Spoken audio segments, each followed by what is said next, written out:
The state of Maine, their flag, is a fisherman and a farmer. We are in Portland, Maine, fishing for striped bass at Casco Bay with Travel Creel Hospitality.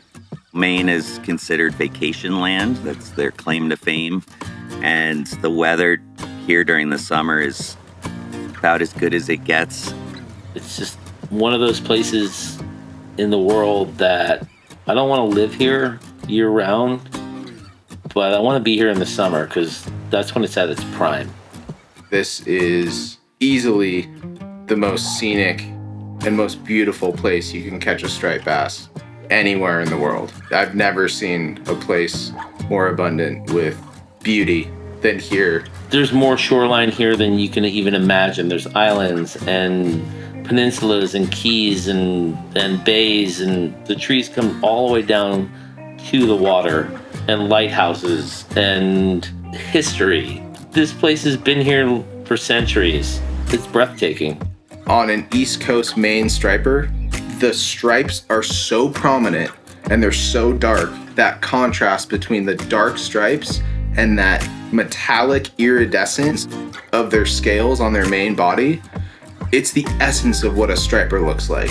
They're just a special fish. You know, you figure they're swimming thousands of miles up the coast and back each year, so they're strong and they're beautiful. You know, their stripes and their hues, there's something about them that, I don't know, it captivated me. When you first get them out of the water, there's this like purple kind of pink hue. They're absolutely stunning, and they almost fit the landscape, the rocks and the trees and the tidal creeks. The fishery is unique in that you can target them traditionally, throwing flies off the rocks and boulders and islands. But we also have this really cool inshore game where we have a lot of sandbars and grass flats and mud flats, and primarily focused on the shallow water sight fishing, which again isn't traditionally thought of when you think of striped bass. Turned on it. Oh, I f***ing hit it. Really awesome sight casting for striped bass using skiffs. Right ass, try and drop the cast on. It's tough for this wind. And I love sight casting, and I love fishing flats. And the whole idea of catching a striped bass on a flat was like super intriguing to me. Challenging fishing, but rewarding fishing at the same time. Right at the end of your rod tip, more to your left. More to your left. Go ahead and pop a cast out there, like 20 feet, right on that line. Drop that. Slow strip, slow, slow, slow. Pretty amazing throwing a shrimp in colder water for striped bass in the same exact scenario as you'd be fishing for bonefish on a flats in the Bahamas. And then having moments where you almost looking at the water, almost feel like you're in the Bahamas, but you're not. You look up and you're like, you see these gorgeous colonial houses coming down to the water with trees and just unbelievable scenery that's here. There's events that happen called blitzes. Striped bass push the bait up to the surface, and the birds have a great feeding opportunity above the surface of the water. So there's a lot going on there. It's also just a spectacle. It's thrilling, to say the least. Whether they're blowing up bait and pretty easy to catch, or like big bonefish, very picky and finicky. Oh, right there, see him? He's tailing. Okay, take your time. The challenge is what keeps you going, and being able to share that with others is what I love about this fishery.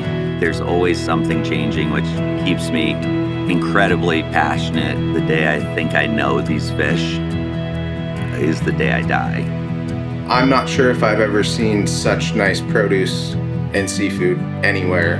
Unbelievable what happens in the small growing period that they have here during that time when Maine shines.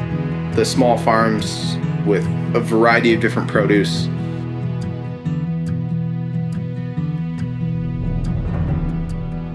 Local butchers with charcuterie programs like family-owned lobster and fishing operations that have been here for centuries. It's all here.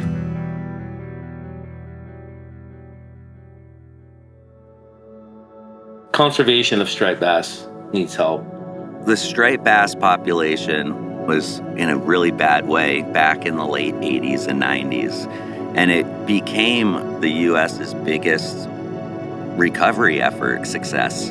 Unfortunately, once it rebuilt, the measures of the management board were delayed, and we find ourselves now behind the 8 ball with 5 failed consecutive spawns, as well as a predominant year class that just entered into the slot limit. So that's the bulk of the fish we have are now the ones that are being harvested. How do we bring more people here to show them this fishery, to help spread the word that this is an amazing fishery that needs help? And Travel Creel bringing groups of people here, bringing diversity of people here that have the ability to bring their voice to the conservation of the fishery is important.